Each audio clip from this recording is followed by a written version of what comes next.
Dun Shows World. Welcome to Shows World Gamers. Josh here, and as this week draws to a close, I wanted to take a moment to look at this week's biggest news stories, gaming announcements, and this week's new video game releases. If this is your first time on the channel, do me a quick favor and hit that subscribe button to join in on the fun. Alright gamers, let's kick off this week in review with a few news stories. Now last week, during the Game Awards, one of my favorite world premiere trailers came from Sega. In the trailer, they showed off not one, but 5 upcoming games they were snatching from the robust back catalog of dormant franchises to bring up to current times and introduce to a whole new generation of gamers, with the promise of more games to come in the future. Well, Gematsu spotted 4 game trademarks filed by Sega on December 6th in Japan. The trademarks were for Altered Beast, Eternal Champions, Kid Chameleon, as well as Jet Set Radio, which we already know Jet Set Radio is on the way, but this is causing speculation that the other 3 games are also in the works for the same modern treatment. Now, in a story this week that a lot of people have been predicting for the last few years, it appears E3 is now a thing of the past, as the SEA did officially release a statement reading, "After more than 2 decades of E3, each one more bigger than the last, the time has come to say goodbye. Thanks for the memories." Now, personally, I'm just super disappointed by this announcement. I always looked forward to the week of E3 every summer.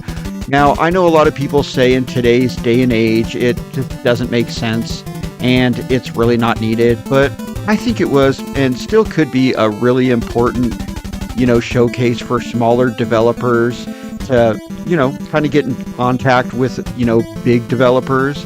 And if done right, it could morph into something, much better and still could be viable. I mean, Gamescom, it just keeps getting bigger and bigger every year, and I think they still could have made E3 work, but it looks like it is gone. So, unfortunately, it looks like E3 is dead.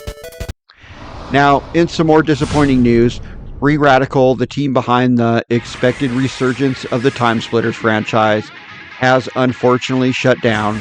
This is the latest subsidiary of Embracer Group that has gotten the axe since the failed billion-dollar deal fell through last year, and we wish everyone from Team Radical the best as they hopefully move on to bigger and better things. Now, this also does appear to once again end any chance of a new Time Splitters game coming anytime soon. Next up, let's take a look at some gaming announcements. Now, Constance received an announcement trailer this week.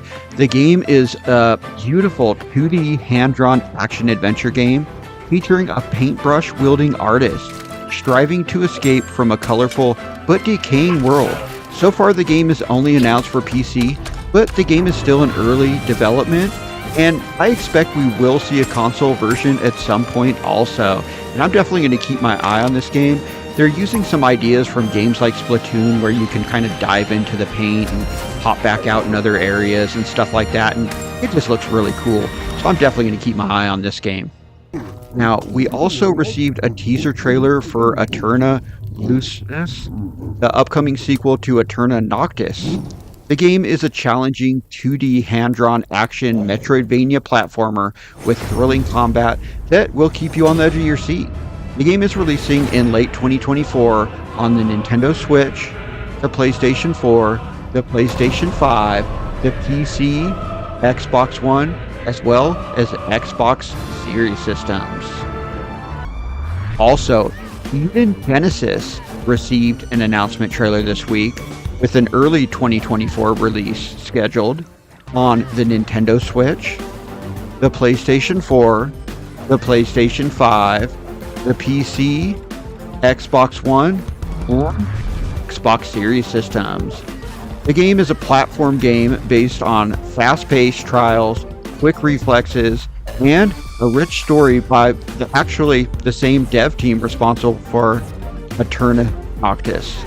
And this game actually looks really cool too. It looks like one of those, quick flowing games that just looks like a lot of fun. This is another game that I'm actually looking really forward to. And it says early 2024, so we're probably not going to have to wait too long to get our hands on this one. Alright gamers, let's finish up with this week's new video game releases. Now in a surprise at the Game Awards, we actually got announcement that God of War Ragnarok was receiving free DLC this week on both the PlayStation 4 and PlayStation 5. The God of War Ragnarok Valhalla DLC is available for download right now for anyone who owns the game, and it adds an epilogue that follows Kratos on a deeply personal and reflective journey as you play through the roguelike style mode, facing waves of increasingly more difficult enemies. And they do offer multiple difficulty levels to challenge even the most seasoned God of War players. Also releasing this week was Trinity Fusion.